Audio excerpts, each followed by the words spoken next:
O dado estatístico muda de acordo com o programa que usa?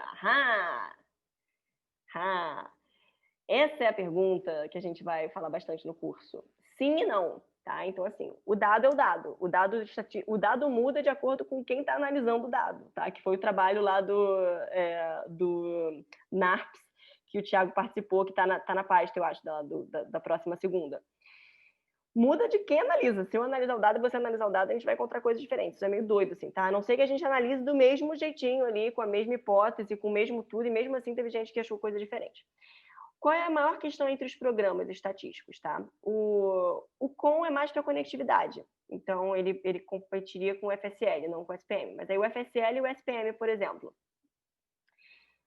Sim, tem um trabalho que mostra, assim, a princípio não deveria, tá? Mas eles têm uns pequenos parâmetros diferentes no pré-proc, no pré-processamento. E, principalmente, o threshold deles é diferente, tá? O FSL, por muito tempo, usou um threshold de cluster, assim, de 2.3 de valor Z, mas também era de 1.96. Então, assim, já o SPM, o default deles é 0.001. E aí tem um trabalho mostrando, por exemplo, que quem publica usando o SPM, tudo isso é arbitrário, tá? Para você definir o que é um limiar estatístico aceitável é arbitrário. Só que cada software escolheu um software arbitrário diferente. Então tem um trabalho bem massa mostrando que quem publica com SPM tende a usar o threshold de 0.001. Quem publica com FSL tende a usar o threshold lá de 1.96 ou 2.3 lá do Z. E isso muda de acordo com o software, porque as pessoas acabam usando muita coisa padrão do software, né? Você acaba usando o que o software definiu que você vai usar, porque é isso aí que você usa, então acaba sendo mais confuso. Então, sim, é uma ótima pergunta, tá? E essa vai ser a discussão, a gente vai discutir um pouco isso no sábado, sobre o quão flexível é o dado, e na segunda com o Thiago também, que participou desse estudo, que reanalisou vários trabalhos. Patrícia, Fernanda, só acrescentando essa questão do software, às vezes dentro do mesmo software, dependendo da máquina que você usa, ainda pode ter diferença. Tipo, eu não sei como é que tá agora, mas eu uma vez analisei dado de espessura cortical usando o FreeSurfer. E aí tinha um paper que eles analisaram, tipo, você fazia a segmentação usando dois processadores diferentes. Não lembro agora, sei lá, um Intel quad-core alguma coisa e outro processador. E aí dava diferença nisso, assim. Então, usando o mesmo software, seguindo a mesma, né, a mesma sequência e tudo, mas com máquinas diferentes, e ainda assim dava alguma coisa diferente. Então, enfim, são muitos fatores que podem influenciar. O que não quer dizer que isso ia ser uma diferença significativa, mas assim, né, tem muita variabilidade que a gente não, às vezes a gente nem pensa assim. Show, Fernanda. Tem um post do Neuroskeptic também que ele fez aqui, os brains look different on Macs e PC. Sei lá, se você usasse um Mac ou um PC, o mesmo software, que eu não lembro qual era, talvez seja esse do FreeSurfer, você tinha um resultado levemente diferente se você usasse um Mac ou um PC. Só que é isso que a Fernanda falou também, né? Você pode ter resultado diferente, mas o quão diferente é? E tem um artigo que a gente vai discutir que está lá na pasta para sábado, que ele fez, sei lá, mudou pequenas coisas no pré-processamento e meio que viu 30 mil diferentes mapas de ressonância possíveis, mas eles eram muito similares qualitativamente entre si. Então, essa ideia de pode mudar uma coisa ou outra, o quanto isso realmente altera a sua conclusão do seu resultado, né? É bem assustador, assim, você vê que só muda as coisas, né? Como eu estou me sentindo atualmente, uma das minhas motivações para fazer esse curso é mostrar que é tudo muito louco, assim, e que é difícil, assim, sabe, em ressonância, você se sentir totalmente seguro do seu dado.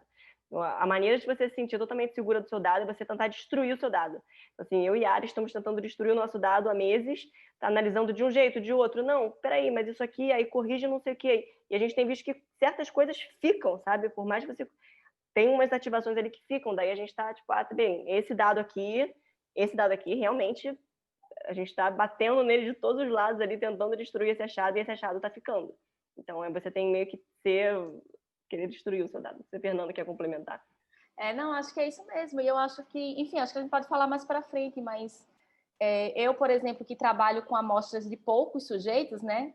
Logo no início você mostrou aquele paper que tem 27 sujeitos, eles coletaram 30 e perderam 3. 27 é um grupo enorme, né? Eu trabalho com grupos, meu trabalho de doutorado tinha um grupo, eu consegui fazer o grupo dois grupos de 10 pessoas, por exemplo.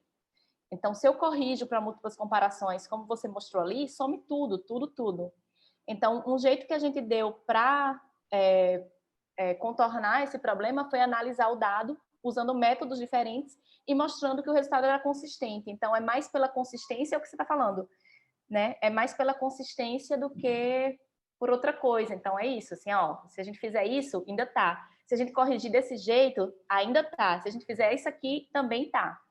Né? Então, você vai tentando contornar a situação para tentar mostrar que aquilo ali é real. Mas, assim, essa coisa que você falou agora de você nunca tem certeza do seu dado, eu compartilho completamente, assim. Tipo. Mas é isso, você tem que ir buscando estratégias para mostrar, principalmente quando você tem esse problema, né? De ter pouca gente, enfim. A amostra de pacientes, nem sempre você consegue um número muito grande. Mas isso é ótimo, né, gente? A gente não ter confiança no nosso dado é muito melhor do que a gente saber que o nosso dado está ótimo e perfeito, porque nenhum dado é ótimo e perfeito. Então, assim, se a gente desconfiar do dado, é a melhor coisa que a gente pode levar assim, para a vida na ciência, é desconfiar de tudo que faz. Assim, que... Enfim, eu ando otimista ultimamente. Mas em ressonância é isso aí, não tem como ter certeza de nada. Assim, só realmente sendo o seu próprio... Patrícia? E quanto exatamente a possibilidade de, na medida que os dados eles não têm essa questão do quanto tu vai poder confiar ou não, dependendo da estatística ou dependendo do pré-processamento, de tu cruzar daí esses dados com outros dados, tipo coletas de sangue, amostras fisiológicas, o quanto fazer esse cruzamento pode melhorar ou não o teu resultado. Assim, o que melhora o seu resultado é você tentar medir o máximo de confundidores que você conseguir, tá? E incluir isso no seu modelo, porque aí você está sabendo que o seu erro ali está sendo melhor estimado. Isso melhora o seu dado. Fazer correlações ou inserir covariáveis como, né, genética e outras coisas não vai fazer você ficar mais confiante, assim. Os modelos paramétricos são legais, por um lado, tá? Você pode extrair os dados do programa e mexer, tentar correlacionar com outras coisas e talvez analisar de outras formas fora dos programas de imagem, né? Você tem mais flexibilidade para mexer, você pode extrair os seus betas, que a gente vai comentar, e usar em outro jeito. Mas, assim, eu acho que é isso, ser confiante com o seu dado. Ó, eu achei uma correlação entre genética e, sei lá, o estriado. Eu vi que quem tem um polimorfismo tal tem mais a ver, responde mais para recompensas aqui. Pô, será que se eu tiver eu tenho outra tarefa de recompensa? Eu tenho outras regiões que eu posso. Aí você tem que olhar para o seu dado como se você quisesse destruí-lo, assim. Eu sei que é difícil, mas a gente tenta. E daí, então deixa eu tentar aqui. Eu vou extrair outras regiões e vou tentar ver se ele também, se essa tarefa também correlaciona com outras regiões. Pô, não correlacionou com mais nenhuma. Foi só esse aqui. Pô, maneiro.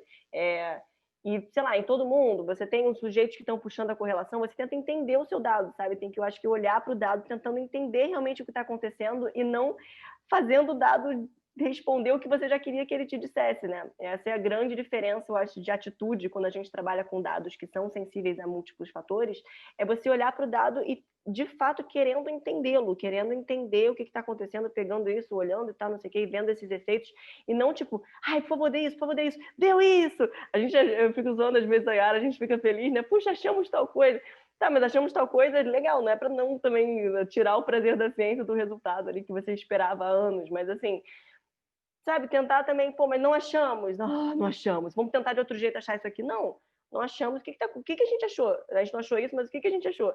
E tentar ir por esse caminho, assim, que aí você vai ficar mais suave, assim, de o que aparecer você está interpretando ali do jeito que tem que ser interpretado, sabe? Acho que essa é a grande questão, ainda mais coisa para ciência de modo geral, né? Não só para ressonância. Mas não sei se respondi, mas a gente vai voltar nesses pontos. Assim, acho que na oficina de amanhã tem alguém que está interessado em genética, a gente vai olhar no com ali como é que é o dado para colocar, o que vai encontrar, o que não vai encontrar.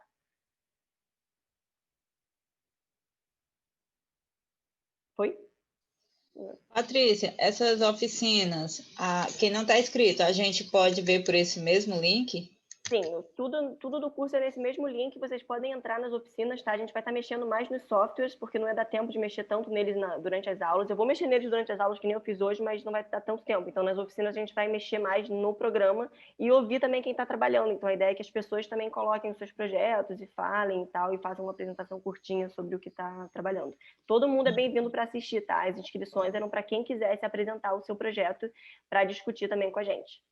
Ok, obrigada. Tá? Então tá, gente, vamos falar do sinal bold aqui. Ainda temos 30 minutos, acho que vai dar bem para a gente conversar. Então, finalmente, o sinal bold, o famoso sinal bold. Bold é de Blood Oxygen Level Dependent, tá? Seria um contraste dependente de oxigênio, como alguém já falou aqui também, que a ativação depende da oxihemoglobina e desoxihemoglobina. Então, qual é a ideia? Essa curva aqui é o seu sinal bold, tá? Se você for olhar, ele é um sinal super lento, assim, né? Do ponto de vista, quem trabalha com EEG fica horrorizado, assim, com o sinal bold, que ele demora até 6 segundos para ter um pico aqui. Então, vamos supor, eu comecei a mexer minha mão. Puxa, meu córtex motor vai ter um padrão bold que vai demorar aqui uns 6 segundos, tem o pico, depois ele vai caindo. E aí tem esse undershoot aqui que acham que é porque tá... É um momento em que foi usado muito oxigênio dali, aí demora para restabelecer. Então, é uma curva super lenta, tá? Ela demora até 20 segundos assim, para voltar ao normal, mais ou menos, e tem um pico em 6 segundos.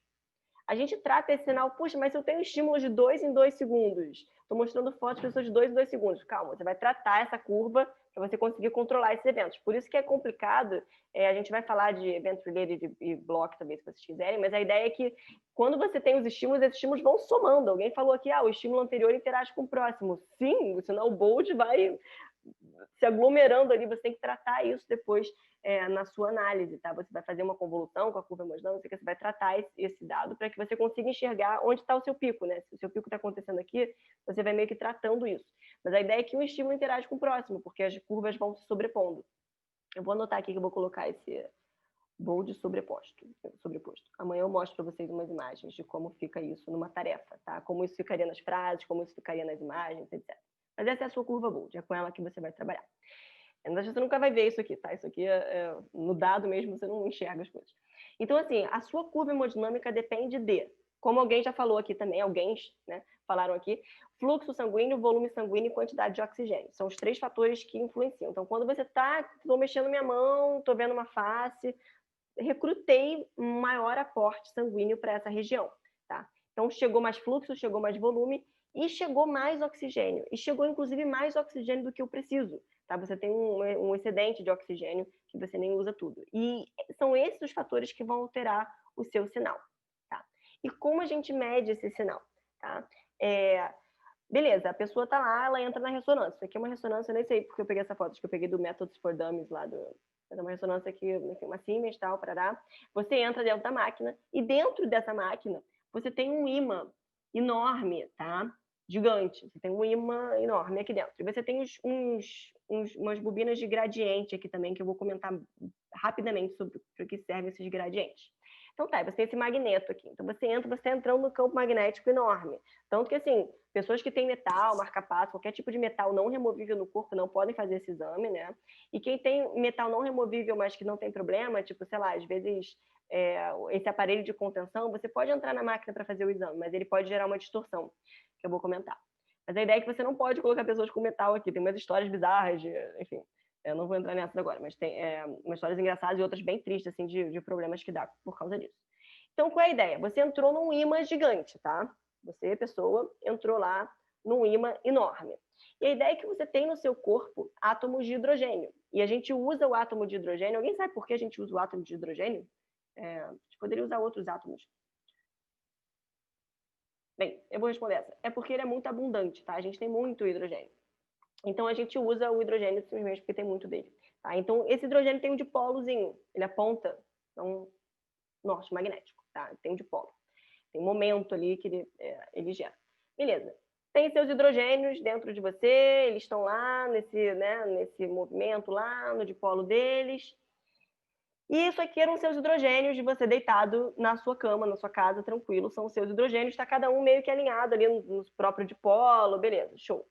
Dentro do scanner, você entrou nessa coisa magnética, nesse ímã gigante, eles vão se alinhar com o campo magnético. Esse dipolo dos hidrogênios vão meio que se alinhar com o campo, tá? E aqui você tem uma ideia, é uma conta, assim, uma máquina de 3 Tesla, tá? 3 Tesla, Tesla é meio que a força do campo magnético, é cerca de 60 mil vezes o campo magnético da Terra, tá? Então, assim, é um mega ímã enorme que você entra. E não, o campo magnético não faz mal para você, pelo menos se você ficar o tempo que você precisa ficar dentro da máquina ali, é tranquilo. Tem uns trabalhos mostrando isso. Tá bem, e daí dentro da máquina os seus hidrogênios estão lá alinhados com o campo magnético. Show. E agora a gente vai interagir com esses hidrogênios, tá? Então, assim, os hidrogênios estão lá alinhados com o campo, alguns ficam paralelos, outros antiparalelos, não vou entrar nisso. E aí, o que você faz? Você vai perturbar, você vai cutucar essa galera, vai, assim, jogar um pulso de radiofrequência nesses hidrogênios, e aí eles estavam assim, deixa eu pegar as canetinhas aqui do meu filho. Show. Você vai pegar lá seus hidrogênios, tá? 3 tá bom. Eles estavam lá alinhadinhos com o campo. Eles estavam lá, você deitado, entrou na máquina, todo mundo se alinhou com o campo magnético, tá? Alinhados. E aí você vai emitir uma onda de radiofrequência, um pulso de radiofrequência para interagir com esses spins, esses hidrogênios. E quando eles absorverem essa radiofrequência, eles vão fazer assim, vão descer, tá? E aí, o melhor de tudo, eles voltam, tá?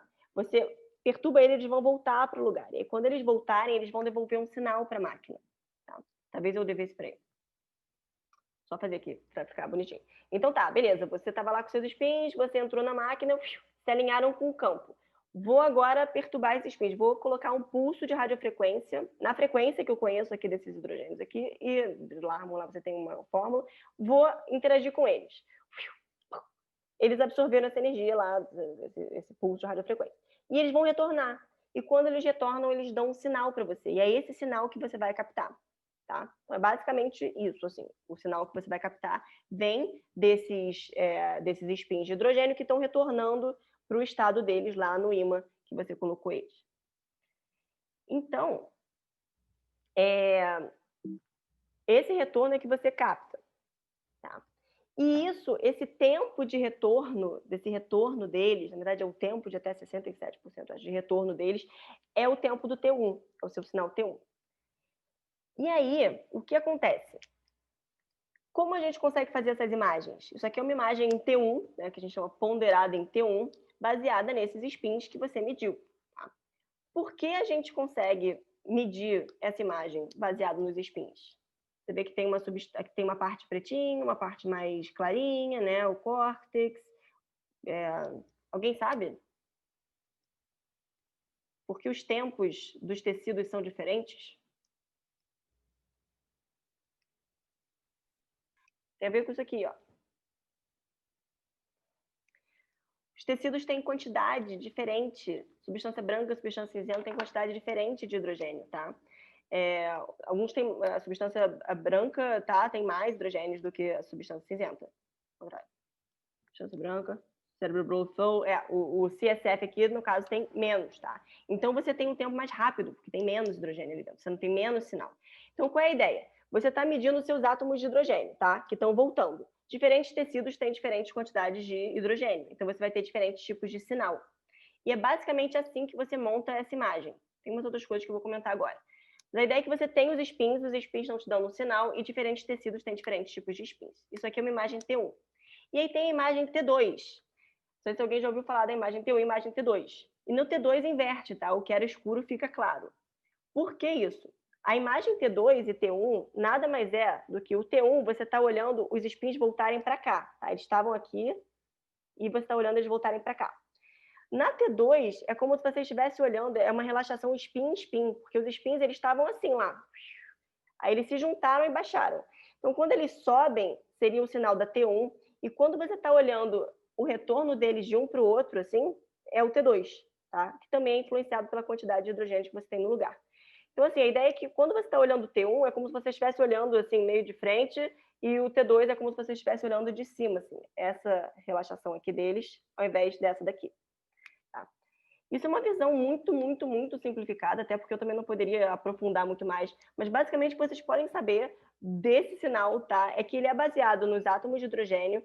O brilho do tecido depende de quanto hidrogênio tem em cada lugar desses e de como você está olhando esse retorno desses spins, tá? A relaxação spin-spin, que eles voltarem assim, eles estavam juntinhos e eles vão voltando assim, ou eles estavam juntinhos aqui embaixo e vão voltar aqui para cima, como nessa imagem daqui. Tá? Você está dando para ver. Então, eles caíram aqui e eles vão voltar para cá. Essa setinha vermelha, eles caíram e vão voltar para cá. Tá. Beleza. Algumas pessoas podem me dizer, eu já vi essa coisa 1 milhão de vezes, desses spins, essas porcarias desses spins que se juntam, que descem, que voltam, que retornam e dão sinal, e tem a radiofrequência, e tem os diferentes tipos de tecido, que tem diferentes propriedades. Tá bom, beleza. T1, T2, o T2 o líquor brilha, o T1 o líquor é escuro. Tá bom. O que o bold tem a ver com isso? O que tem a ver o sinal bold, que você está me falando que tem a ver com oxigenação, com oxigênio, o que ele tem a ver com os spins? O que tem a ver o spin com ele, tá? E essa era uma questão que eu tive, assim, quando eu comecei também. Se você for reparar, todas as imagens de ressonância funcional são captadas nesse tempo aqui, nessa relaxação que falam de T2 estrela, tá? T2 estrela. T2 estrela eu não comentei aqui, eu falei do T2, né? Qual é a ideia? O T2 estrela é uma sequência que ela é muito suscetível suscetibilidade, ela tem uma suscetibilidade magnética muito grande, ela é muito suscetível a interferências no sinal, tá? Então, o que acontece aqui? A gente vai ter pequenos distúrbios magnéticos do campo, vão ser bem captados nessa T2 estrela. E existe uma propriedade da hemoglobina que, quando ela fica oxigenada, ela tem uma propriedade. Quando ela está sem oxigênio, se vocês repararem, a bolinha dela, quando ela está sem oxigênio, o componente férrico, né, o componente férrico lá, eu acho que assim fala, está para fora. O que isso quer dizer? A hemoglobina sem oxigênio, ela tem propriedades paramagnéticas, tá? Então, a ideia é que quando você tem mais desoxihemoglobina num lugar, por esse componente férrico tá aqui, tá separado, você vai ter uma perda de sinal, tá? Onde tem desoxihemoglobina, ela é paramagnética, você está numa sequência que é super suscetível a sinal, ela vai distorcer mais o campo ali, você tem menos sinal. Por consequência, onde você tem mais oxihemoglobina, você tem mais sinal, você consegue captar mais sinal, tá? Seria algo assim, tá? Resumido. Então, assim, por causa das propriedades paramagnéticas que a hemoglobina adquire, né? Na verdade, que ela deixa de adquirir quando ela tem oxigênio grudado nela, você tem uma captação de sinal diferente, tá? Então, assim, mais desoxi, menos sinal. Mais oxi, mais sinal. Então, onde eu tenho mais oxihemoglobina, eu vou ter mais sinal do meu dado, tá? E o princípio é o mesmo, é que você está trabalhando com a distorção do campo, tá? Então, assim, esse sinal bold reflete essas diferenças na oxigenação cerebral, tá? E isso ocorre através das propriedades paramagnéticas da desoxihemoglobina. Basicamente... Eu tenho uma pergunta. Vai lá. O mesmo princípio se adapta para o NIRS, a leitura do NIRS, né? Seria a mesma coisa. Eu sei pouco de NIRS, mas o NIRS também é um sinal bold. Então, a princípio, sim, você está vendo o oxi. A diferença é que no NIRS você consegue ver também a curva Você consegue ver oxi e desoxi. Na ressonância, você só consegue ver a relação oxi e desoxi, né? No NIRS você consegue medir, eu não sei como você consegue medir oxi e desoxi separadamente, mas você consegue fazer os dois no NIRS. Se a gente tem as duas, é uma terceira medida que seria total entre as duas. Seria a relação entre elas.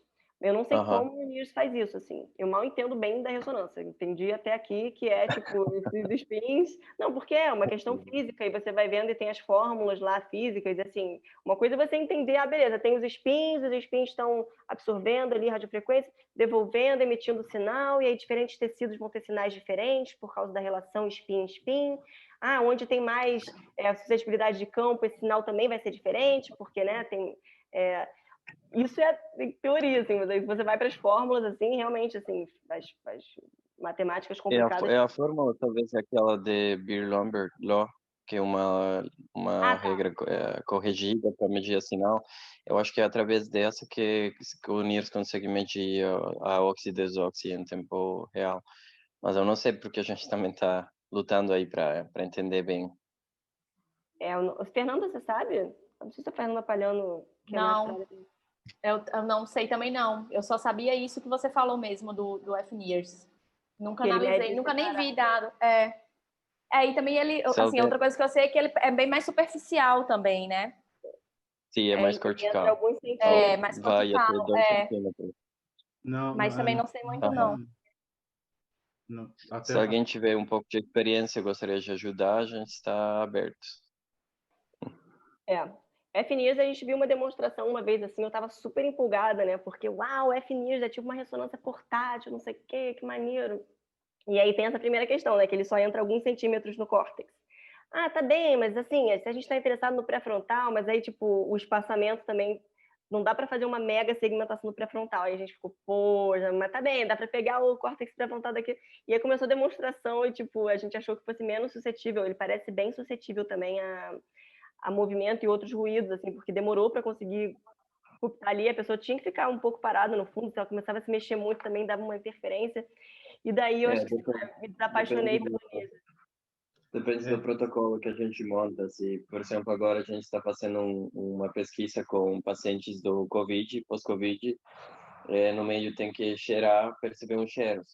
Então a gente pede muito para a pessoa não fazer caretas, não mexer a testa nem nada, porque o mínimo movimento dos olhos, nariz, testa já mexe com as ondas. Assim. Um colega meu também que está aqui junto, a gente faz essa testagem, mas seria legal entender um pouquinho mais a profundidade, como a gente faz a leitura, a estatística e tal, para não nos atrapalhar muito no futuro. Vamos conseguir alguém, então, que faça isso e a gente monta uma nova oficina para atender, todos aqui entender. Obrigado. Mas parece que tem bastante artefato, né, da estrutura temporal, né? É que nem na ressonância também tem. Só que a nossa vantagem é que o equipamento não está colado na cabeça do indivíduo, né? Vamos colocar assim, preso na cabeça do indivíduo. O NIRS tem essa desvantagem que se o cara sorrir, você já disposicionou um monte de coisa. Pois é. Isso foi o que eu vi da aplicação, assim, mas realmente... Bem, então, a ideia da OXY, e aqui realmente, aqui na ressonância a gente só vê a relação OXY-DESOXY. A gente não está medindo a OXY especificamente ou a DESOXY. A gente está medindo essa relação porque essa relação tem alguma inferência, né, com o tipo de sinal que vai vir dali. Se você tem um lugar onde tem mais desóxido do que óxido, né, sempre uma coisa proporcional, você tem menos sinal, onde você tem mais óxido do que desóxido, você tem mais sinal. Uma propriedade realmente magnética. Então, assim, qual é o possível problema dessas sequências T2 estrela? Pô, elas são ótimas porque elas captam ali óxido e desóxido, mas também captam qualquer alteração paramagnética no campo. Então, se você tem um aparelho de contenção que é paramagnético, né, porque é ferro, e você consegue, sei lá, se é embaixo, você tem um aparelho de contenção embaixo, às vezes até isso pode dar um buraco aqui no seu órbito frontal, tá? Porque você está gerando ali, o seu anatômico vai estar perfeito, tá? Você pode entrar com o aparelho de contenção na máquina sem problema nenhum, mas como ele é paramagnético e essa sequência T2 estrela está justamente interessada em microalterações ali magnéticas no campo, você tem um aparelho e você vai comer um pedaço do seu sinal. Tá? Eu não consegui achar, eu vou ver se amanhã eu encontro assim, um participante que tinha aparelho, mas você vê que essa região aqui mais basal aqui do cérebro, ela já é mais suscetível ao artefato, tá? E se eu mostrar para vocês aqui, eu acho que eu já estava com a minha rico aberta, isso aqui é uma sequência anatômica, tá? Agora eu vou abrir uma sequência funcional. A sequência anatômica você consegue ver o anatômico T1 aqui, você consegue ver o cérebro da pessoa, você consegue ver os sulcos, os giros e tal, parará, etc. Não sei porque não está mexendo aqui. Ah, tá, deu, porque eu só abri um slide. Agora eu vou abrir o funcional, para vocês terem uma ideia. Amanhã na oficina a gente vai mexer mais com esses dados, tá? Vamos abrir aqui, eu acho que esse sujeito aqui que tinha... Daí ele quer perguntar qual o volume eu quero ver, porque eu coletei vários volumes, eu vou falar dos volumes agora. Pode ser o primeiro volume. Esse aqui é o seu dado funcional, tá? Essa porcaria aqui você não vê giro, não vê suco, vê nada. Você, em 2 segundos você coleta isso aqui, tá? Isso aqui é uma imagem de 2 segundos do cérebro inteiro. E aqui 3 dentro... Tesla, né, Patrícia? 3 Tesla. Eu vou pegar uma de um e-mail para amanhã, tá? Para quarta-feira. Tá bem, então, caraca aí, tá reclamou 3 Tesla, né? Se fosse 1.5, não é assim. Isso aqui é uma 3 Tesla, gente. Mas isso aqui tem um probleminha porque parece que não estava corrigido, né? Com um parâmetro... Oi? Quem falou que demora para adquirir, que você diz? Tá, não sei se foi... Então, esse dado tem um certo problema, assim, tá? A primeira coisa, essa pessoa tem... E essa pessoa aqui, por exemplo, está sem aceptal. Tá vendo que aqui, essa é uma região de maior suscetibilidade magnética, tá? Dos vasos, o ar, interface com o ar. várias questões, não sei se ele tinha alguma contenção, acho que não, porque a gente perguntou para todo mundo, mas assim, realmente não tem. Esse sujeito aqui, por exemplo, não tem a septal, ele estaria acabando com o nosso resultado, tá? E assim, o cérebro dele é super normal, acabei de mostrar, ele tem um cérebro inteiro, não é como se faltasse um pedaço do cérebro dele, de jeito nenhum.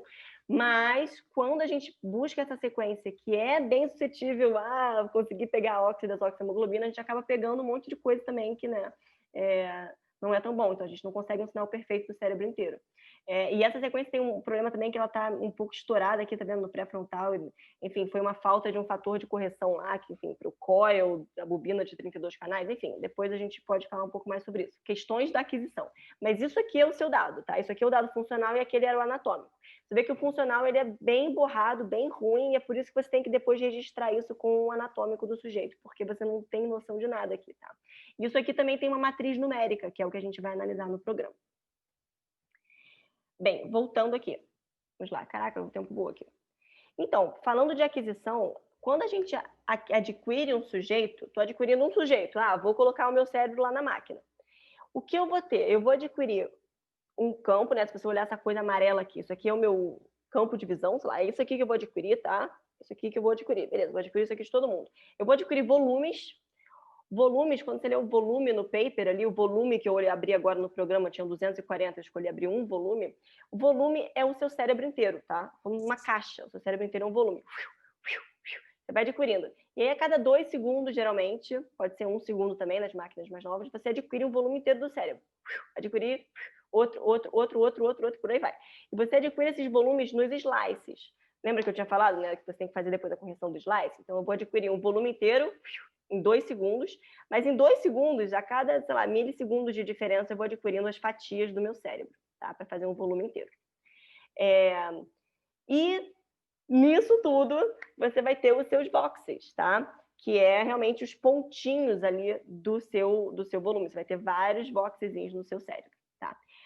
Então, isso aqui, por exemplo, seria o seu cérebro, visto na forma dos boxes, tá? Você adquire os slices, depois você junta para fazer um volume, e esse volume tem vários pontinhos, vários boxes, tá?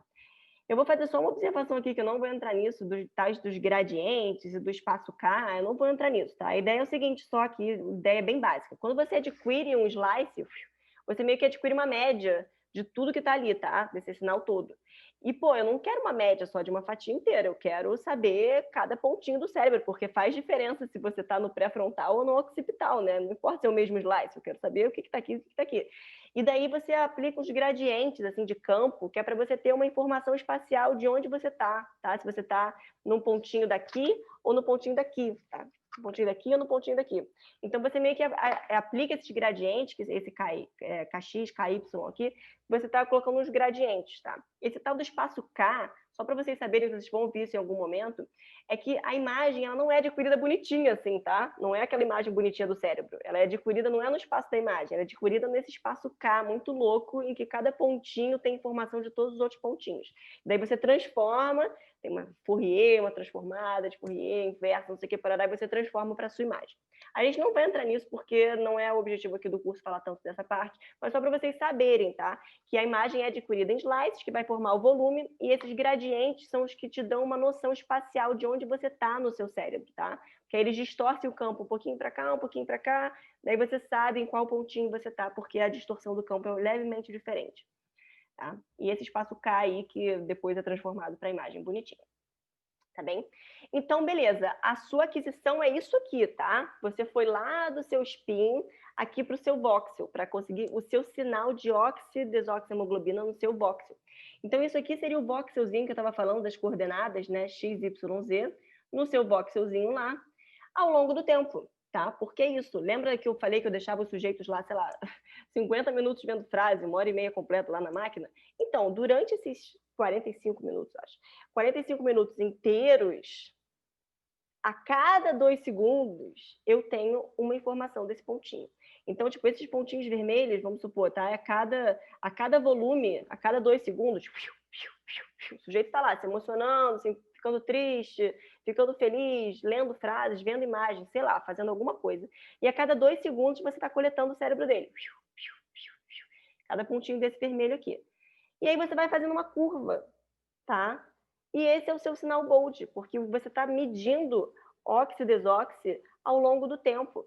E depois você chega, olha para esse sinal e fala, olha, aqui ele estava triste, aqui ele estava feliz. E aí você observa como é que está o sinal bold ao longo do tempo nesse sujeito, tá? De modo geral. Então, assim, a mensagem 6 do sinal bold, tá? Que começou lá no spin e terminou aqui lá na aquisição dos volumes. A ideia é que esse sinal bold ele vai refletir as diferenças na oxigenação cerebral em cada voxel do cérebro, que você consegue depois quebrar essa informação a nível espacial, né? Onde está cada pontinho desse, ao longo do tempo. Então, assim, você tem o legal do seu sinal bold é que você vai adquirindo isso ao longo do tempo, enquanto a pessoa faz coisas, e depois você vai correlacionar o que ela estava fazendo com o seu sinal bold. A palavra não é bem correlacionar, mas é basicamente isso. E aí, o que tem dentro desse voxel, tá? Eu estou falando do voxel, a gente vai falar muito do voxel, porque ainda é, enfim, é a abordagem, né, da máquina. Você tem um montão de coisa, tá? Um voxel de 3 milímetros, que é o voxel 3 milímetros por 3 por 3, assim, cúbicos, né? Que seria o voxel isotrópico comum usado nos estudos. Tem basicamente mais ou menos, tá? 630 mil neurônios, 4 vezes mais células da glia, isso daqui pode estar até meio defasado, e vasos sanguíneos. Então, é um montão de coisa. Então, quando você está vendo o sinal do seu voxel, que é mega pequenininho no seu cérebro, coisa de 3 milímetros cúbicos, você está vendo um sinal geral de muita coisa. Tá? Você não está vendo um neurônio, você não está vendo nenhum, está vendo um monte de coisa, não está vendo nem só neurônio, está vendo esse montão de coisa acontecendo junto. Tá? Então, é um sinal indireto da atividade cerebral, mas é um sinal legal, assim, que tem funcionado bem, né? Que se você mexe a sua mão e para a sua mão, você vê lá o sinal bold no seu córtex motor e o córtex no pré-motor e por aí vai. Então, isso aqui é o que a gente tem, tá? A gente tem para cada pontinho desse cérebro um sinal e agora a gente vai meio que tentar entender como é que está esse sinal enquanto eu estou fazendo o quê, né? Será que sempre que esse sinal aqui está baixinho é porque a pessoa está com a mão parada?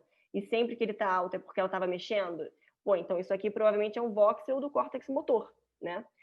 Ou isso aqui não está, poderia ser um córtex, né? Um voxel do córtex visual, você está sempre baixinho quando ela não está vendo, né? Então, por aí vai. E é assim que a gente chega no mapa estatístico, de uma maneira bem resumida.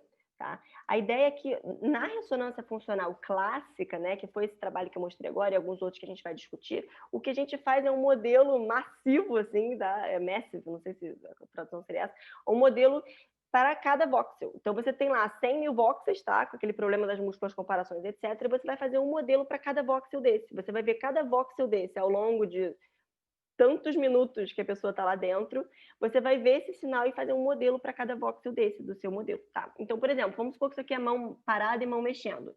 Eu quero saber o que tem a ver aqui, esse único voxel, tá? Isso aqui é um único voxel, esse sinal desse único voxel com o meu desenho experimental. Ah, tô parado, tô mexendo, tô parado, tô mexendo.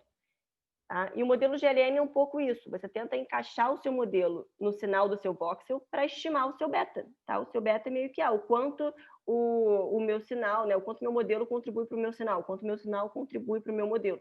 Tá? Aí você estima o seu beta. De modo bem simplificado, é mais ou menos isso. E aí no seu modelo você tem um erro atribuído. Tá? Isso aqui é o modelo GLM. Tá? Você tem o seu dado adquirido, você tem o seu desenho experimental, você vai estimar os seus betas, você quer saber o quanto o seu sinal tem a ver com a sua tarefa, com um erro junto, tá? E você estima esse beta de modo a minimizar esse erro aqui. E aí tem lá as formulazinhas, posso mostrar alguns gráficos para vocês. Por que isso aqui é tão complicado? Isso aqui parece simples, né? No fundo é simples, tá? Você tem um voxel lá, um sinal em cada voxel, isso aqui é uma matemática, cara, essa matemática aqui é matemática de escola que todo mundo aqui fez, entendeu? Você tem multiplicação e soma.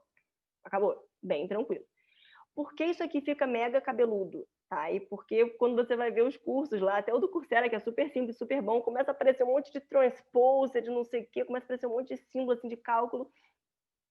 Por quê? Porque esse um voxel é uma série temporal, tá? Então são muitas unidades no tempo. E não é só um voxel, são tipo mais ou menos 100 mil ali, né? Que você está coletando. Então é voxel pra caramba, isso aqui é uma matriz. Isso aqui também é uma matriz, tá? Você tem matriz e matriz. E o seu erro, cara, o seu erro é que é o grande pepino aqui. Como é que você estima de forma a minimizar o seu erro, sendo que o seu erro tem vários fatores autocorrelacionados no tempo, tá? Porque Você tem uma questão de autocorrelação das próprias séries temporais. Então, fica um pouquinho mais cabeludo de calcular. Mas se vocês entenderem de modo geral, é isso aqui que vocês precisam entender. Em cada voxel, você quer entender a contribuição de cada sinal de cada voxel para o seu modelo. Eu quero saber se, sei lá, se eu ficar emocionada por causa das crianças e tal, e da minha família, o meu voxel da septal deve estar mais ativo durante as condições afiliativas do que nas não afiliativas. Tá? E é assim que você tenta estimar o seu sinal na máquina. Isso aqui seria um modelo mais parecido, que a gente vai falar mais num outro dia. Tá? Então, gente, para encerrar hoje, assim, a gente falou da aquisição, tá? A gente falou um pouco da aquisição em termos dos spins e tal, e falamos bastante da tarefa, porque, no fundo, quando você está desenhando o seu estudo, o que você tem que se preocupar é como, ou está lendo um paper, tá lendo um artigo, você tem que se preocupar em como essa tarefa foi feita, porque isso diz muito sobre o tipo de mapa que você está lendo, né? Se teve um controle bom, se não teve um controle bom, foi fatorial, foi paramétrico, foi subtração cognitiva. E a gente falou um pouco sobre inferência, né? A ideia daqueles mapas que eu mostrei lá no início. Você pode ter um cérebro todo ativado, mas você está usando qual limiar estatístico? O que você está usando para corrigir, sabe? Você está corrigindo? Quantas pessoas você tem? Por aí vai. E daí amanhã a gente vai falar mais sobre pré-processamento e começar a falar um pouco mais sobre análise. Eu vou voltar no GLM, a gente vai falar um pouquinho de como fazer o pré-processamento e como isso tudo influencia a inferência, tá? Então a inferência a gente vai voltar direto. Mas a mensagem principal de hoje que eu queria que ficasse é isso, tá? O mapa de ressonância é um mapa estatístico. Então, o mapa de ressonância é um mapa estatístico do sinal BOLD, que reflete a ativação cerebral, nos voxels do cérebro ao longo do tempo, tá? E é isso comparando com uma condição experimental controle. Nunca é um sinal puro, tá? Nunca vai ser o amor. É o amor comparado com o quê? Com alguma outra coisa positiva e tal, etc. Tá? Isso no caso de tarefa, tá? Então, assim, isso é a mensagem de hoje. E no caso do resting state, tá? Que é meio que as pessoas fazendo nada, como é que você faz, então, se a pessoa está fazendo nada? Só para deixar um spoiler, assim, né? Que quando você está vendo resting state, você está vendo conectividade funcional, tá? E ficou funcional. Enfim, você está vendo a conectividade funcional, você não está vendo a atividade cerebral. E a conectividade funcional, que também pode ser vista em tarefa, é basicamente ver quais regiões estão flutuando esse sinal BOLD que eu falei. Agora, eu não estou mais interessada em saber se ele está alto ou baixo enquanto eu estou fazendo uma tarefa. Eu quero saber se ele está flutuando igual ou diferente de outras regiões cerebrais. Então, eu quero pegar esse sinal aqui ao longo do tempo e correlacionar as séries temporais de diferentes regiões. Eu quero ver se elas flutuam juntas ou flutuam separadas. Tá? E esse é um outro tipo de análise que também pode ser feito em tarefa, né? Então, nesse paper do futebol também teve análise de conectividade funcional durante a tarefa. E num dos artigos que a gente vai discutir amanhã também, a gente fez tanto no repouso quanto na tarefa. Tá? E você consegue ver conectividade funcional que é diferente de atividade cerebral. O sinal BOLD é o mesmo, mas o tipo de análise que você faz é diferente. E a gente vai tentar falar desses dois no curso, porque eu vi que tem gente trabalhando com esses dois tipos de coisa, tá? Mas é isso. Então, amanhã a gente vai voltar aqui no pré-processamento, falar da análise e falar um pouquinho mais dos mapas. Tá? O meu e-mail vocês já têm, né? Então, deixa eu... Tem algumas perguntas, Paty. Você quer que eu fale ou você... Sim, nós podemos responder. A gente encerrou meio-dia. Quem quiser ficar, quem puder ficar, a gente responde as perguntas aqui do pessoal agora. E se quiserem me mandar perguntas por e-mail também, gente, olha, isso aqui não ficou claro, tá? Tal coisa, me mandem, me escrevam, tá? Sintam-se à vontade, assim, porque aqui a ideia é a gente conversar mais mesmo. Tem uma pergunta aqui de que se o paciente tiver uma anemia, se a imagem fica ruim. Anemia? Tá. Essa é nova, assim. Assim, uma anemia vai ter... se ele tiver uma anemia, ele vai ter menos... Ou vai ter uma hemoglobina de uma outra forma, né? Depende do tipo de anemia, mas, assim, a ideia é que a proporção óxido-desóxido dele, como é a proporção, ele poderia ter talvez um menor sinal de modo geral do que outras pessoas, mas eu acho que a proporção óxido-desóxido não seria comprometida por causa da anemia. A princípio, assim, óxido-desóxido, porque é a proporção, né? Se comparar ele com outros sujeitos, talvez, mas como a análise é sempre de grupo, talvez ele tivesse um sinal um pouquinho menor. sei se a Fernanda quer falar sobre isso. O que tem é que o pessoal está falando bastante, assim, maquiagem, às vezes aparece gente com maquiagem permanente, tem componentes magnéticos, às vezes creme de cabelo, se você coloca, pô, sai gata com seu cabelo maneiro ali, com o seu creme, o gato, né, vai lá, chega na creme, não, assim, porque tem também propriedades, você pega muito, o seu sinal bold fica uma porcaria, aquela sequência, né, fica muito ruim. Não, sobre a anemia eu também não sei nada, não, mas eu responderia como você. Eu acho que, como a gente tá vendo relação, eu acho que não. Também, acho que não. Nunca vi, assim, pelo menos para mim nunca foi, não me preocupei. Mas alguém perguntou também no chat se implante dentário tinha problema. Implante, sim, né? Fica um buraco no lugar do implante. E outra coisa que eu tive problema uma vez foi restauração dessas antigas de amálgama. Então, uma vez uma voluntária minha entrou, quando a gente colocou na máquina, cara, era muito ruim o sinal, assim. E aí eu interrompi o exame e fui perguntar, eu fui lá, né, tipo, você esqueceu de me dizer, tem aparelho? Ela, não tem aparelho, não tem aparelho. E eu dizia, meu Deus, o que é que essa moça tem? Alguma coisa muito esquisita. E no final eram só as restaurações dos dentes, dos molares, assim, e eu perdi essa voluntária por conta da restauração, assim, não dava certo, o sinal dela era muito, muito ruim.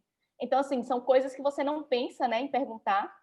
A anamnese para fazer um exame de ressonância, assim, é muita coisa. Outra coisa que a gente não comentou, também com relação à aquisição, é que não dá para entrar de óculos na máquina, né? Então, para esse tipo de experimento que o voluntário tem que ver alguma coisa, ler, também tem que perguntar antes, né? Porque se for o caso, tem que ver se usa lente de contato ou se enfim, consegue ver, enfim. São coisas que a gente não pensa e só descobre na hora, às vezes, assim. E se tiver lente de contato, pode? Pode, lente de contato pode.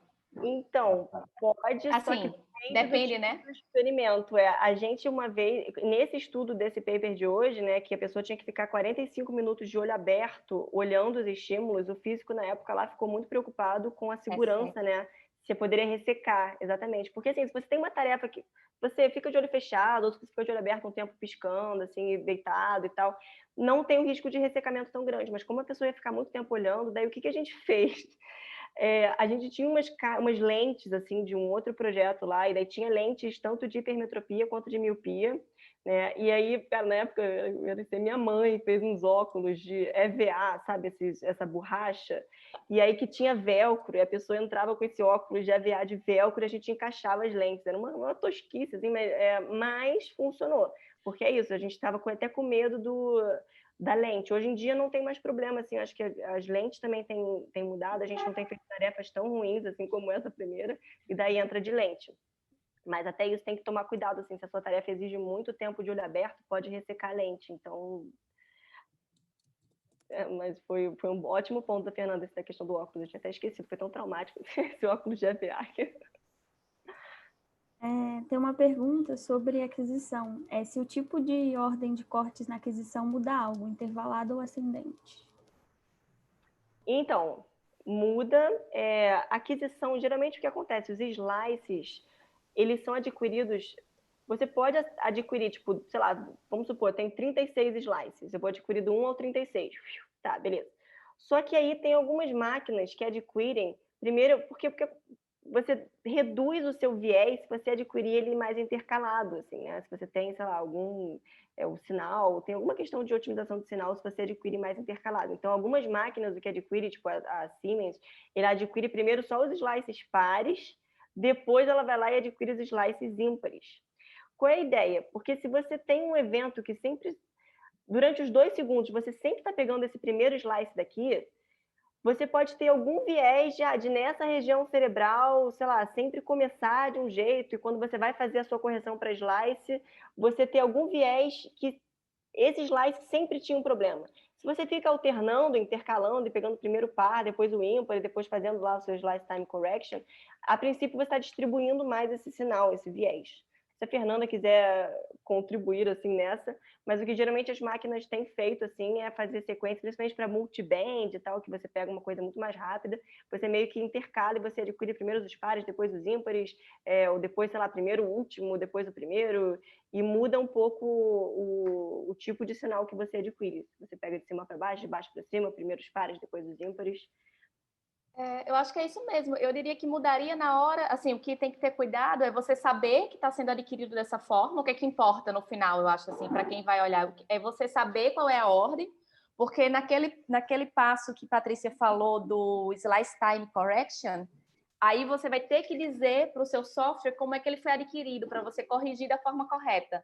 Então, acho que, assim, é importante levar isso em conta, mas no final eu acho que é da máquina mesmo, assim, eu sei que tem a Philips adquire de um jeito, a GE, por exemplo, o equipamento que a gente tem aqui na universidade é um da GE, e a gente adquire de baixo para cima mesmo, sequencial, né? Mas é isso, acho que a gente tem que saber esses parâmetros todos, é importante que tome nota, assim, anota num caderninho, deixa lá, assim, quais foram os parâmetros que você adquiriu, porque isso aí vai ser importante na hora de fazer o pré-processamento. Não sei. Esse é o tipo de coisa... No artigo que a gente vai falar no sábado, eu acho que ele alterna o tipo de... Eu não lembro se tem também o slice, ou se é só o pré-processamento. É o tipo de coisa que é pequena, assim, que provavelmente não vai influenciar se você vai ver um estriado ventral lá na sua recompensa ou não, mas pode influenciar pequenas questões do campo ali, daí você não deveria esperar uma mudança muito grande qualitativa do seu estudo, mas as pequenas quanties podem mudar um pouco. Seria essa ideia de o que é grande e o que é pequeno. Alguém está comentando aqui, na PUC do Rio Grande do Sul tem a lente também, né? Às vezes a pessoa tem que entrar, sempre tem que entrar sem óculos, né? A ideia é se você põe lente ou se põe esses óculos EVA. Alguém falou que realmente tem uma redução de snowboard em crianças com anemia. E alguém falou, daltônico. Um daltônico reage diferente a estímulos visuais? Provavelmente sim, né? Tipo, o córtex, você que está interessado em features da imagem, como cor e brilho, você não vai pegar um daltônico para colocar no seu estudo. Acho que esse é um tipo de coisa que também a gente não coloca na anamnese, né? Você é daltônico, se você está fazendo um estudo com imagens, e é o tipo de controle que, se você está interessado no córtex visual, isso é uma coisa que você deveria controlar. Mas, de novo, sei lá, tem um daltônico na minha amostra. No caso das frases, não faz diferença, porque eram frases em preto e branco, eram só frases, tá? Mas eu estou estudando, estou fazendo uma coisa com vídeos e tal, e tem um daltônico na minha amostra. Ele não vai ver as cores, isso vai ter não vai ver as cores dessa forma, né? Então, isso teria uma influência no córtex visual, lá, primário, secundário, mas ele continuou reconhecendo um objeto, né? Um hambúrguer como hambúrguer, um ganho de dinheiro como um ganho de dinheiro, mesmo que ele não esteja vendo as cores. Então, é uma coisa sutil que vai fazer diferença no cérebro dele, no visual, provavelmente, mas que não é a nossa região de interesse, no caso de um estudo com recompensa, com outra coisa. Então, esse efeito vai acabar sumindo na análise de grupo, tá? Que a gente vai falar amanhã. Então, assim, tem uma análise que é feita a nível do sujeito, e aí esse sujeito teria um córtex visual com um padrão diferente de ativação, provavelmente, tá? Mas, quando fosse para análise de grupo, esse efeito iria se diluir. Tá? E principalmente se você não está interessado no córtex visual. Se você está interessado no córtex visual e você quer fazer uns modelos super complexos de encodificação lá de features no córtex visual, isso vai fazer uma mega diferença, porque o brilho e a cor, talvez para esse sujeito, seja um pouco diferente. Não o brilho, né, mas da cor. Daí isso faria uma diferença. E essa é uma coisa também na análise de grupo. análise de grupo, os efeitos se diluem, os pequenos efeitos se diluem. Sim, e os pequenos efeitos, se é alguém sem o septo hipotalâmico ali, que nem eu mostrei, também vai para a análise de grupo, tá? Então, se um sujeito não tem uma região, nenhum sujeito vai ter uma região na análise de grupo, porque ele vai comer a ativação de todo mundo. Só sobrevive a análise de grupo da ressonância o que está em todo mundo. Então, se alguém não tem uma região cerebral, isso acaba com a região cerebral também de todo mundo. Então, por isso é muito importante controlar e corrigir e olhar o seu dado e garantir que todo mundo tenha todas as partes do cérebro, ninguém tem um pedaço faltando por artefato. Alguém comentou aqui também que, né, alguém que tinha mexido muito com serragem também tinha pigmentos metálicos no rosto, e isso é um problema, porque o seu sinal vai ficar muito ruim. Então, sempre que a pessoa entra na máquina, que nem a Fernanda Palhano falou, né? Ela entra na máquina, você dá uma olhada geral no sinal dessa pessoa, ou durante a aquisição você tem que olhar, você não pode só coletar de olhos vendados, assim, e depois no final olhar o que você fez. Na máquina você já tem que olhar, e às vezes as pessoas... Uma vez eu tenho um amigo meu que tinha uma testa muito grande, assim. E daí, quando a gente foi para a sequência funcional dele, não tinha pré-frontal, ele tinha um buraco no pré-frontal. Mas não tinha nada demais, só porque ele tinha uma interface, ele tinha um buraco de ar muito grande aqui. E não conseguiu coletar o funcional. E aí, para você falar para a pessoa, olha só, tá tudo certo com o seu cérebro, tá? Você não tem problema nenhum. Só que a sequência que a gente adquire tá impactada pela sua interface de ar da testa. Olha que coisa horrível. Também que era um conhecido, assim, mas... a pessoa fica preocupada, né? Pô, o que tá de errado com o meu cérebro? Não posso fazer o experimento. Não, tá tudo ótimo, o seu cérebro tá perfeito aqui, o seu cérebro. Essa imagem do seu cérebro tá aqui, tá lindo, tá todo o seu córtex aqui. Só que na sequência, ponderado em T2 estrela, você não tem pré-frontal. Né? Você tem o pré-frontal, só nessa sequência ele não tá aparecendo. E é isso, é uma função. Patrícia, Galtieri, eu queria até lhe apresentar. Galtieri é um técnico aqui, técnico de radiologia, que trabalha comigo aqui, que trabalha com a gente aqui no hospital. E ele que ajudou bastante na implementação aqui, quando chegou o equipamento, para a gente montar as sequências e tudo. E aí, Gal, se você quiser falar, senão ele está respondendo aqui que dos objetivos de alternar os cortes é reduzir um artefato que pode ser gerado quando você não tem gap, porque, na verdade, você geralmente seta a espessura da sua fatia e tem um intervalo que você não adquire. Então, se você quiser falar mais, Galtieri, fique... Licença, porque tem... boa tarde, né? Obrigado pela aula, tá? Foi fantástica.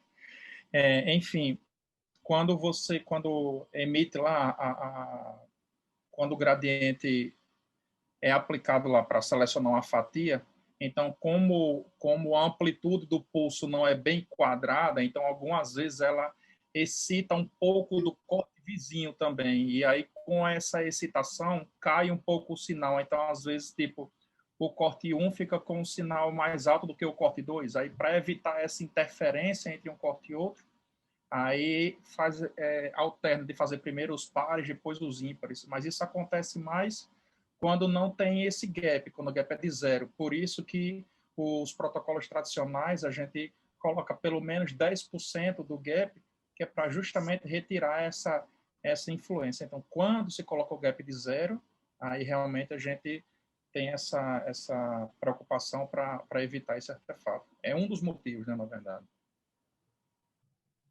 Perfeito, muito obrigada. Muito melhor explicado. Tem uma coisa aqui que é melhor... Então, tem várias questões, né, gente? Aquisição, que bom que o Galtieri está com a gente aqui ajudando. E alguém falou que tem muita aquisição em ascendente quando usa o multiband. Multiband é uma sequência que você tenta adquirir muito mais rápido, né, o sinal. Você tenta adquirir muitos volumes em outro tempo. Assim, você consegue fazer em um TR de 1 segundo, você adquire, né, usando outro tipo de técnica. Assim. Então, você consegue fazer sequências muito, muito mais rápidas, até o nível de milissegundos, talvez. E daí muda um pouco, esses parâmetros de aquisição ficam bem mais complexos, assim.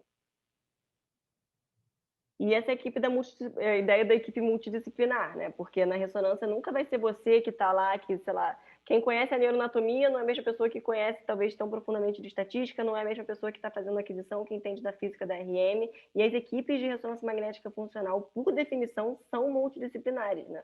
E é muito legal você conseguir conversar com as pessoas, como a Fernanda está fazendo aqui, o Galtieri entrou também.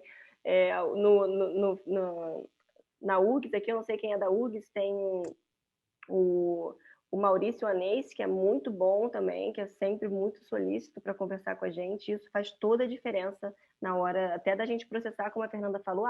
Cheguei no pré-processamento, caramba, não sei como esse dado foi adquirido, não sei se foi ascendente, descendente, se foi com gap, se foi, né, se foi assim, interleaved, se foi par e ímpar, e aí você precisa perguntar para o técnico como é que foi essa sequência, e vocês têm que ter um diálogo bom para conseguir processar o dado. Bem, então tá, tem mais alguma coisa, mais acidente, uma dúvida? Tem uma pergunta que estava lá atrás, que eu acabei não fazendo na hora, porque já tinha mudado o foco. É que o Felipe, ele falou que tá lendo um livro que trabalha sobre classificação gradual das pessoas, assim, em pessoas. E aí são demonstrados vários vieses. Aí ele perguntou se você acha que isso pode influenciar, pode ser prejudicial ao estudo. Isso é naquele contexto da questão da pessoa classificar valência ou numa coisa de 0 a 5, de 1 a 5, que as pessoas tendem, por exemplo, a dar a média, que é 3. Gente, isso é uma coisa mega subjetiva, né? Realmente, eu não entendi direito a classificação gradual de pessoas. Da pessoa, tipo, em relação... Eu entendi que era em relação a ela... Assim, literalmente, a pergunta foi: estou lendo um livro que trabalha sobre classificação gradual da pessoa em uma parte... Não, em uma parte do livro. Nela são demonstrados diversos vieses. Você acha que isso pode ser muito prejudicial ao estudo? Sim, classificação em escala, né? Gente, assim, e se eu vou falar mais uma coisa, tá? Se eu classificar uma frase hoje, de manhã, vai ser diferente de eu classificar essa frase hoje à tarde, tá? Eu posso talvez ir de, o quanto você gostou dessa foto aqui? 5. E daí, de tarde, quanto você gostou dessa foto aqui? 3. Não sei, a mesma foto, tá? E aí tem um paper muito massa de variáveis ergóticas, né? O que é ergórica, não sei. A ideia é que tem coisas que variam muito mais dentro do próprio sujeito do que fora, do que intersujeito, né? Então, assim, a avaliação subjetiva das coisas varia muito dentro do próprio sujeito. A minha avaliação subjetiva, sei lá, dessa água que vai ser agora uma e vai ser outra ali à tarde, né? Então, se você pergunta para a pessoa várias vezes, e isso inclui humor, por exemplo, isso varia muito, tá? Então, sim, influencia. A questão é, quando a gente está fazendo um dado, você está adquirindo as pessoas na neuroimagem, aquilo ali não é o cérebro dela sempre, tá? Você está adquirindo o cérebro da pessoa em um estado, em um momento, e você perguntou para ela essas coisas naquele momento que você adquiriu o cérebro dela. Então, a ideia é que isso varia muito, mas a ideia é que a gente tenta fazer, por isso que é importante que eles façam essas pontuações logo depois da máquina, para que isso fique mais próximo possível do estado deles naquele momento. Mas é tudo muito subjetivo, tipo assim, você às vezes dá, eu achei que isso aqui é um 7. Não sei que eu acho que agora é um 6. É totalmente subjetivo. E aí, alguns estudos têm tentado migrar para essa área de variáveis menos subjetivas. Então, assim, se você pergunta o quanto você gostou dessa foto, de 0 a 7, eu gostei 6, mas, sei lá, eu posso estar mentindo para mim mesmo, posso ter gostado 5, 6, não tem uma resposta certa, né? E aí, por exemplo, o Thiago usou esse hand grip, que eu falei, que era um dispositivo que você aperta, que aí você tem o quanto você gostou. Faz um esforço para você querer ver por mais tempo essa imagem, por exemplo. Você tem uma medida mais objetiva de preferência, por exemplo, né? Você consegue ter uma medida mais objetiva e o esforço, uma coisa, né, que é mais objetiva. Eu vou apertar forte, vou apertar fraco, ou então condutância, nossa, eu gostei bastante, tá mais saliente agora. Mas nenhum desses é perfeito, né? E você pode perguntar para a pessoa, ela vai te dar uma ideia subjetiva do que ela tem, você pode medir a sudorese, vai ser uma coisa diferente, a condutância, você pode medir o esforço, mas também não vai ser perfeito. E a ideia é você tentar combinar essas medidas da melhor maneira possível, né? E ter isso em mente, que você está medindo essa pessoa, mas esse cérebro dela pode estar diferente amanhã, sabe? E daí amanhã eu vou trazer para vocês esse estudo que a gente fez, que eu fui me mapear 3 vezes diferentes e a cada dia o meu cérebro estava diferente, porque meu cérebro é diferente só, né? Enfim. Mas você está pegando um recorte transversal dessa pessoa naquele momento e tentando pegar outras pessoas juntos e generalizar isso para a população, com várias questões que tem que ser levadas em consideração. Então, a dúvida sobre o curso. As aulas vão ser gravadas. Essa aqui está sendo gravada, mas assim, eu duvido que alguém vá parar depois para ver 3 horas seguidas de aula. Então, a ideia é que no futuro eu vou cortar isso e fazer blocozinhos que tenham mais a ver tematicamente, tá? Mas quem quiser ver, eu posso mandar o link. Eu acho que o Zoom deixa um link assim da aula, mas, cara, ninguém vai sentar e ver 3 horas. Assim, acho que só quem está aqui agora e olha lá. Mas vão ficar gravadas. E o controle da presença, então, aqui é todo mundo adulto, então, assim, o controle da presença vai ser, eu posso mandar um formulário, talvez a cada dia, você esteve presente hoje, o que você achou, sei lá, faça um resumo do que você viu, assim, pode sair alguma coisa assim, tá? Tchau, gente, para quem tá saindo, mas, assim, acho que o controle da presença não vai ter como ficar anotando todo mundo aqui, eu acho que você falar que veio, você veio, ganha certificado, e, enfim, os pontos lá no ano passado na URGS a gente fez assim também, vamos ser maduros e, enfim, eu fui, eu preciso certificado é uma coisa tranquila de dar, e é isso aí, tá? Acho que o controle da presença vai ser autoavaliado, a presença, show.